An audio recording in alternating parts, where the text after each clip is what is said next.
पे आपका spatial arrangement of your atoms vary, ये वैरी करता है। Stereoisomerism specifically is very very important, और इसमें आपका spatial arrangement of the atom is varying, और इसको हम दो कैटेगरी में क्लासिफाई करते हैं स्टीरियो को आपके।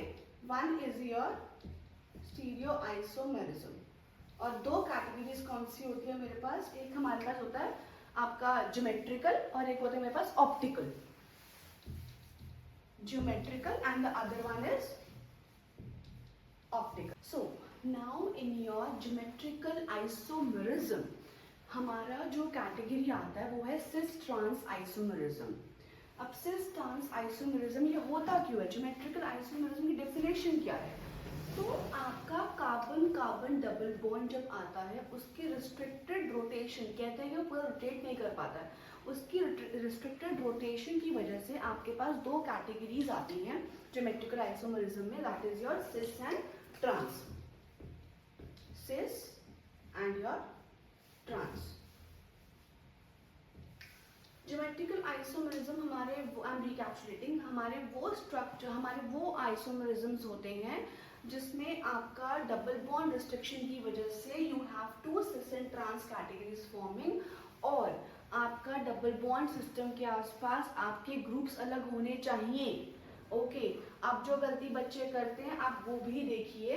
अच्छा, मैंने एग्जाम्पल क्यों नहीं दिया स्टीरियो आइसोमेरिज्म में, क्योंकि वो स्टीरियो आइसोमेरिज्म मेरा जियो में कवर हो जाता है, तो स्टीरियो और जियो का एग्जाम्पल आप एक भी करके ले सकते हो, क्योंकि डिफरेंस आता है optical isomerism, that is very important.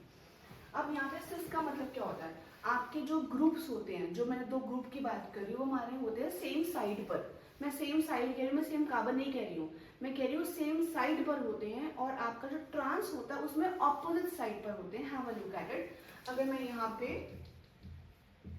ब्यूट 2 पे इनकी बात करती हूँ, अब आई कैन हैव इसका cis form also and trans form also. अगर आप लोगों को बनाना नहीं आता है तो आप लोग पहले एक सिंपल स्ट्रक्चर बना लो अपना। ये मैंने एक नॉर्मल खोल के बना दिया स्ट्रक्चर, इसका ब्यूट 2 इन है। अब इस कार्बन कार्बन डबल बॉन्ड के आसपास आपके पास एक CH3 ग्रुप इधर है, एक CH3 ग्रुप इधर है, और एक इसका जो हाइड्रोजन है वो आपका मिसिंग है, ठीक है ना। अब आप चाहो जैसे इस कार्बन के 1 2 3 4, अब यहाँ पे आप चाहो तो क्या कर सकते हो, C डबल बॉन्ड C, एक CH3 आपने यहाँ लगाया, एक CH3 आपने यहाँ लगाया, ठीक है। जब आप यहाँ लगाओगे तो आपका एक H यहाँ पे रह गया, एक H यहाँ पे रह गया। ओके, तो यहाँ पे आपका CH3 सेम साइड पे आ गए, डबल बॉन्ड सिस्टम भी है, it is your cis form. और अगर आप यहाँ पे CH3 को एंटी पोजिशन में लेके आते हो तो ये आपका हो गया transform.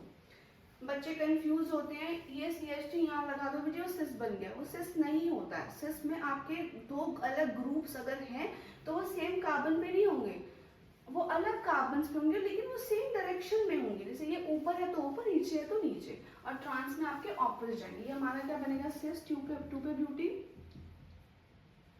And this will be my trans 2 पे ब्यूटी। ओके, अब ऐसे ही आप 1 2 डाइक्लोरो इथीन भी कर सकते हो, कुछ भी एग्जांपल लेके आप सिस ट्रांस कर सकते हो। बस मेजर बात ये है कि आपके कार्बन के पास अलग ग्रुप्स होने चाहिए, और वो दो ग्रुप्स अगर आपके सेम साइड पे आके अलाइन होते हैं तो वो सिस है, ऑपोजिट आके अलाइन होते हैं तो वो हमारा क्या होता है, trans. Okay, now we study about optical isomerism. और ऑप्टिकल करने के लिए you should know 3 to 4 important information for carrying forwarding it. Optical में एक शॉर्ट जिस्ट दे दूंगी जो कि आपको आगे भी अपने 12th में काम आएगा, और उससे आगे आपके IIT में काम आएगा। Okay, so let's continue with the optical isomerism. So now in optical isomerism there are 3 conditions to be followed up. वो conditions क्या है मैं आपको बताती हूँ। आई होप कि आपको आपका ज्योमेट्रिकल आइसोमेरिज्म समझ में आ गया, सिस एंड ट्रांस। और जो कॉमन मिस्टेक बच्चे करते हैं वो आप लोग मत करना। सिस में आपके हमेशा जो दो ग्रुप्स होते हैं या होते हैं वो आपके सेम कार्बन पे नहीं होते हैं, वो सेम पोजीशन में लाई करते हैं, इधर अबव और डाउन। और ट्रांस में ऑपोजिट रहता है, अलाइनमेंट इज एंटी, ठीक है, एक ऊपर एक नीचे, एक ऊपर एक नीचे, ठीक है। अब ऑप्टिकल आइसोमेरिज्म पे आ जाइए आप लोग।